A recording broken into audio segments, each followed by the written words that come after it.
عبادت سے مراد کیا ہے؟ یہ ہے اصل بات کہ جہاں پر پانی مرتا ہے، ہمارا جو زوال ہوا ہے اور اس محلال ہمارے دینی تصورات محدود بھی ہو گئے، اور میں ایک اور لفظ استعمال کیا کرتا ہوں، ایک تو یہ کہ تصورات لمیٹڈ ہو گئے، محدود، ایک یہ کہ پرورٹڈ ہے، مسخ ہو گئے۔ وہ کیا ہے؟ عبادت کو صرف چند مراسم عبودیت تک محدود سمجھ لیا گیا۔ نماز، روزہ، حج، زکوٰۃ یہ عبادت ہے، اللہ اللہ خیر صلی اللہ۔ اور پرورشن اس میں کیا؟ یہ تو ہے لمیٹیشن، محدودیت۔ پرورشن کیا ہے؟ کہ یہ کرتے رہو پھر جو چاہو کرو۔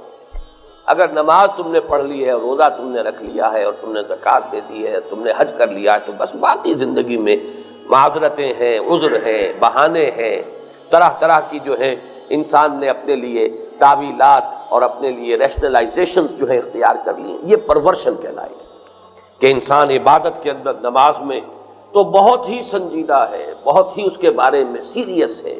ذرا سا اختلاف ہو جائے کہ رفع یدین کسی نے کر لیا تو معلوم ہوا پتہ نہیں قیامت آ گئی، یہ کون ہے، کون ہماری مسجد میں گھس گیا ہے۔ نماز کے بارے میں اتنے سینسٹیو، باقی سود خوری بھی ہو رہی ہے اور ہر طرح کا حرام کاروبار بھی چل رہا ہے، اور وہاں کوئی فکر نہیں انسان کو کہ یہ میں کیا کر رہا ہوں۔ یہ پرورشن ہے۔ تو یہ دو الفاظ نوٹ کیجئے کہ عبادت کے تصور میں ہمارے ہاں ایک طرف لمیٹیشن آ گئی کہ صرف چند مراسم عبودیت کو، جن کو عبادات کہا جا سکتا ہے، لیکن یہ کہ عبادت کے تصور کو ان عبادات تک محدود کر دینا، یہ ہے اس کی تحدید، لمیٹیشن۔ اور پھر یہ کہ اس کے اوپر تو اتنا زور، اس پر اتنی توجہ، اس میں اتنی سنجیدگی، اس کے بارے میں اتنی حساسیت کہ ذرا سا فرق و تفاوت جو ہے وہ بھی گوارا نہیں۔ گنتی کر کے 17 رکعتیں جو ہے وہ عشاء کی پڑھی جا رہی ہیں، اس میں وہ نوافل بھی جو ہے اتنے ہی اہم ہیں جتنے کہ فرائض ہیں، لیکن دوسری طرف دین کے بڑے بڑے احکام، حضرت مسیح علیہ السلام کے قول کے مطابق کہ تم مچھر چھانتے ہو اور سموچے اونٹ نگل جاتے ہو، یہ ہے در حقیقت پرورشن، یہ ہے دین کے تصور کا بس ہو جانا۔ اس میں اب تیسری بات آئے گی کہ پھر صحیح تصور کیا ہے۔ عبادت کا لفظ بنا ہے عبد سے، عبد کے معنی غلام، بندہ، سلیو، بانڈز مین۔ یہ جو الفاظ انگریزی کے ہیں میں چاہتا ہوں کہ اچھی طرح ان کے حوالے سے سمجھیں۔ بانڈز مین، سلیو، عبد، غلام، یہ در حقیقت ہمہ تن کسی کی ملکیت اپنے آپ کو سمجھنا، ملکیت، اور اس کے ہر حکم کو اپنے لیے واجب الاطاعت سمجھنا، اور یہ ہمہ تن ہو، ہمہ وقت ہو۔ ملازم کے تصور کو ذہن سے نکال دیجئے، وہ آپ کی اطاعت کرے گا چند گھنٹے، 8 گھنٹے کام کیا، آپ جو کام کروائیں گے وہ کر لے گا، لیکن اس میں بھی یہ ہے کہ آپ نے رکھا ہے اگر اس کو کھانا پکانے کے لیے، تو اس سے آپ اپنا کموڈ صاف نہیں کرا سکتے، وہ صاف کہہ دے گا کہ جناب میری ملازمت اس کام کے لیے، اس کام کے لیے نہیں۔ لیکن غلام جو ہے اس کا یہ تصور نہیں، وہ کسی شے کو نہ نہیں کر سکتا، وہ تو مملوک ہے، وہ ملکیت ہے، وہ تو گویا کہ ہر حکم جو ہے اس کے لیے واجب الاذعان، واجب الاطاعت ہے۔ تو غلامی کے اس تصور کو سامنے رکھیے، عبد۔ اور عبادت کے معنی ہوں گے بندگی، غلامی۔ تو ابھی میں نے شعر بھی آپ کو سنایا، زندگی آمد برائے بندگی، زندگی بے بندگی شرمندگی۔ البتہ یہ کہ اس میں ایک چیز کا اور اضافہ ہے، الحمدللہ کہ یہ تصور اس زمانے میں بعض مفکرین اور جو بھی دین کے خادم ہیں ان کی مساعی کے نتیجے میں یہ تصور تو اب عام ہو گیا ہے، چاہے لوگ عملاً اختیار نہ کریں، لیکن کافی بڑی تعداد اب ہمارے ہاں ایسے لوگوں کی ہے، مڈل کلاس کے لوگ، پڑھے لکھے لوگ، جو یہ سمجھتے ہیں کہ عبادت کے معنی صرف یہ مراسم عبودیت نہیں ہے بلکہ پوری زندگی میں اطاعت ہے۔ لیکن اس کے ساتھ ایک اور شے ہے کہ جو اپنی اہمیت کے اعتبار سے اس سے بھی زائد ہے، وہ یہ ہے کہ یہ اطاعت اللہ کی محبت کے جذبے سے سرشار ہو کر کی جا رہی ہے۔ اگر وہ محبت کا ایلیمنٹ نہیں ہے، ایک مجبوری کی اطاعت ہے، تو بھی اطاعت کا حق تو ادا ہو گیا، اسے عبادت نہیں کہیں گے۔ اطاعت اور عبادت میں فرق یہی ہے کہ اطاعت تو مجبوراً بھی کرنی پڑ جاتی ہے، غلامی تو مسلط ہو جاتی ہے انسان پر۔ کسی کو خرید کر بھی، کسی کو ڈاکو جو ہے پکڑ کر اور بیچ دیتے تھے، وہ غلام ہو جاتا تھا، وہ اس کی اختیاری غلامی نہیں تھی۔ انگریز نے ہم پر آ کر حکومت جمالی اپنی ہمیں شکستیں دی، اور یہ ہماری اختیاری نہیں تھی غلامی بلکہ جبری تھی۔ جبکہ اللہ کی وہ غلامی جو درکار ہے وہ یہ ہے کہ خود انسان کے اندر اللہ کی محبت کا جذبہ اتنا قوی ہو جائے کہ وہ خود اپنے آپ کو اللہ کے قدموں میں لا کر ڈال دے، بچھا دے۔ تو یہ در حقیقت روح عبادت ہے محبت خدا بندی، اور جسد عبادت ہے اطاعت خدا بندی۔ ان دو چیزوں کو نوٹ کر لیجئے۔ جیسے ہمارا یہ جسم ہے اور اس میں روح ہے، یا روح کی جگہ جان، اب یہاں لفظ استعمال کر لیجئے، جسم اور جان۔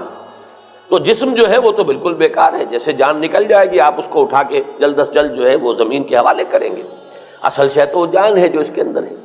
اسی طریقے سے لیکن یہ بھی آپ کو معلوم ہے کہ جان نظر نہیں آتی، نظر تو یہی جسم آتا ہے، 2 من کا 2.5 من کا وہ جسم جو ہے وہی نظر آئے گا، وہ جان بیچاری کتنے ماشے کی ہے کتنے رتی کی ہے پتہ ہی نہیں کسی کو۔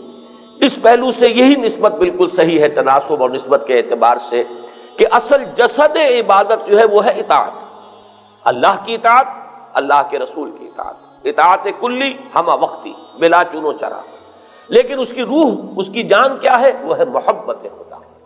اگر یہ محبت نہیں ہے، شوق اگر تیرا نہ ہو میری نماز کا امام، میرا سجود بھی حجاب، میرا قیام بھی حجاب، یہ محبت جو ہے در حقیقت روح عبادت ہے۔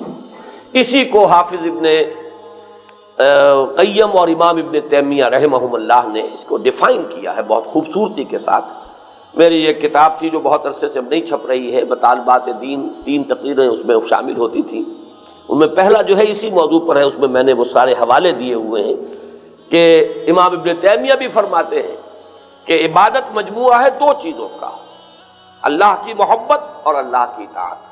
اور ان کے شاگرد رشید ہے حافظ ابن قیم، انہوں نے تو یوں سمجھیے کہ اس مضمون کو اپنے کلائمیکس پر پہنچا دیا، العبادت تجمع اصلین، عبادت 2 بنیادوں کو جمع کرتی ہے، 2 چیزیں ہیں کہ جن کو جمع کرنے سے عبادت وجود میں آتی ہے، غایت الحب مع غایت الذل والخضوع، حد درجے کی محبت اور حد درجے میں اللہ کے سامنے اپنے آپ کو بچھا دینا، اس کے سامنے عاجزی، تذلل، خضوع، جھک جانا ہی نہیں بچھ جانا، یہ اس کے لیے صحیح محاورہ ہوگا۔ تو غایت الحب مع غایت الذل والخضوع، یہ 2 چیزیں جب جمع ہو جائیں گی تو عبادت کا حق جو ہے وہ ادا ہوگا۔ اس میں تھوڑی سی بات اور عرض کر دوں، کیونکہ نظر آ گیا یہ تو بڑا مشکل کام ہے، بہت ہی اس کے راستے میں موانع ہیں، رکاوٹیں ہیں، کون اس پوری ڈیفینیشن کے مطابق کون دعویٰ کر سکے گا کہ میں اللہ کا بندہ ہوں؟ چمی گویم مسلمانم بے لرزم کہ دانم مشکلات لا الہ، تو اس کے لیے ذرا حوصلہ افزائی کے لیے عرض کر دوں کہ یہ اسی لیے قرآن مجید میں بڑی وضاحت کے ساتھ یہ بات بیان کی گئی ہے۔ جس شخص نے یہ طے کر لیا ہو کہ مجھے اللہ کا بندہ بن کر رہنا ہے، وہ اللہ ہی سے مدد طلب کرتا رہے، اس کی مدد اور توفیق کے بغیر اپنے اس ارادے پر پورا نہیں اتر سکے گا۔ یہی مضمون ہے سورہ فاتحہ کی مرکزی آیت کا، ایاک نعبد و ایاک نستعین۔ یہ جو دونوں چیزوں کا باہمی ربط ہے، اے رب ہم تیری ہی بندگی کرتے ہیں اور کریں گے، لیکن تجھ ہی سے مدد چاہتے ہیں اور چاہیں گے، تیری مدد کے بغیر، تیری استعانت، تیری اعانت کے بغیر، تیری توفیق اور تیسیر کے بغیر ہم یہ کام نہیں کر سکیں گے۔ مزید اس میں اور دلجوئی کی ہے اور اطمینان دلایا ہے۔ کسی وقت جذبات کی رو میں آ کر آدمی بہہ گیا، کسی وقت ماحول کا اثر اتنا پڑ گیا کہ آدمی جو ہے وہ کہیں گم ہو گیا اور اس کی گمشدگی میں اس سے کوئی غلط حرکت سرزد ہو گئی، تو ان دونوں حالتوں کے اندر فوراً توبہ کرے گا تو گویا کہ جو خطا ہوئی ہے وہ ایسے ہو جائے گی جیسے ہوئی ہی نہیں تھی۔ التائب من الذنب کمن لا ذنب له، ہاں ڈیرا لگا لو گے اسی پر جم جاؤ گے، مستقل طور پر معصیت کو اختیار کر لو گے تو پھر یوں سمجھیے کہ جیسے دیمک چٹ کر جاتی ہے اندر ہی اندر چوکھٹ کو، اوپر ایک ونیئر رہ جاتا ہے، بس وہ اندر ہی اندر سب کچھ چٹ ہو جائے گا، چاہے اوپر سے آپ کو نظر آ رہا ہو کہ میرا دین بھی سالم ہے اور ایمان بھی سالم ہے، کچھ نہیں رہے گا اندر، اگر یہ کسی معصیت پر ڈیرا مستقل طور پر لگا